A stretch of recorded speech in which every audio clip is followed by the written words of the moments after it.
Hi friends, நம்ம எங்கே இருக்கோம்னா சிவகங்கை, நம்ம வீரவளைஞ்ச மண்ணுன்னு சொல்லுவாங்கள்ல, அந்த சிவகங்கை சீமையை சேர்ந்த நாட்டரசன் கோட்டை அருள்மிகு கண்ணாத்தாள் திருக்கோயில்னு சொல்கிறாங்க. நம்ம இங்கே வந்ததில்லை, இப்போ வந்திருக்கோம். இங்கே என்ன ஃபேமஸ்னால் இந்த கோயிலில் அது இந்த மாதிரி கண் பார்வை, இந்த கண்ணில் பிரச்சனை இருக்கவங்க, அந்த மாதிரி இருக்கவங்களுக்கு இங்கே வந்து வேண்டிக்கிட்டு கண்மலர் வாங்கி அந்த பால் அபிஷேகம் இதெல்லாம் கொடுத்தோம்னா நல்லது நடக்கும், அந்த மாதிரி சொல்கிறாங்க. அம்மன் தான் அந்த அம்மன். இங்கே என்ன வரலாறுனா, இந்த நாட்டரசன்கோட்டை பக்கத்தில் இருந்து பிரண்டைக்குளம்னு ஒரு கிராமம் இருந்திருக்கு. அந்த கிராமத்துலேருந்து பால் மோர் விற்கிறதுக்கு இங்கே அடிக்கடி வருவாங்க போல். வர்றவங்க என்னன்னா, ஒரு குறிப்பிட்ட இடத்துல மட்டும் அந்த பால் கொண்டு வர பானை வந்து யார் கொண்டு வந்தாலுமே தடுமாறி விழுகிற மாதிரி இருந்திருக்கு.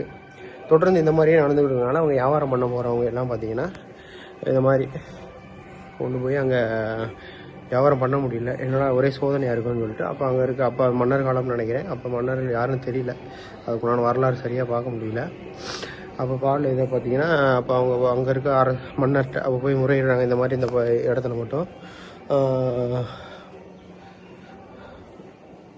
பால் கொண்டு போய் பாலோ தயிரோ மோரோ எது கொண்டு போனாலும் கொட்டிக்கிட்டே இருக்குது அப்படின்னு சொன்னோம்னே மன்னர்கிட்ட போய் முறையிடுறோம்னே அவர் என்ன பண்ணியிருக்காரு,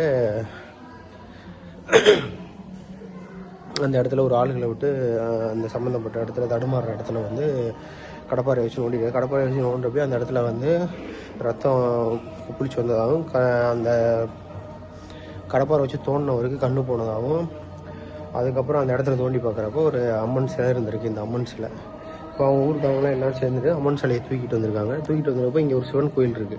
சிவன் கோயிலுக்கு தெற்கு பார்த்து தான் அம்மனை வந்து அப்போ தூக்கிட்டு வந்து வச்சுருந்துருக்காங்க.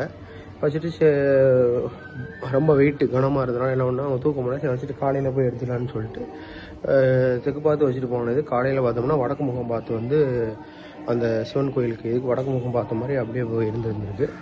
அதவே அப்படியே வச்சு அடுத்தடுத்து கோயிலாக இதாக கட்டி வழிபட ஆரம்பிச்சிட்டாங்க. சமயத்தில் தான் இந்த மாதிரி கண் பார்வை பிரச்சனை இந்த மாதிரி இருக்கவங்களுக்கு இங்கே கோயிலுக்கு வந்துட்டு போனால் கண் நல்லபடியாக அந்த வேண்டுதல்கள்லாம் முடிச்சுட்டு போனால் கண் நல்லபடியாக இருக்குங்கிறது ஐதீகமாக இருக்குது. அருள்மிகு கண்ணாத்தாள், கண்ணுடையாள் அப்படின்னு சொல்லுவாங்க, அந்த மாதிரி ஒரு கோயில் இங்கே வந்திருக்கோம். சரி, ஓகே, இன்றைக்கி இந்த கோயிலுக்கு இங்கே வரணும்னு சொல்லி இருக்குது. நல்ல விஷயம். Always happy. கும்பிடுங்க, பார்த்துக்குங்க கோயில் இது.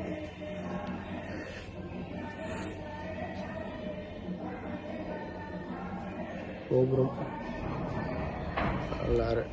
Thanks friends.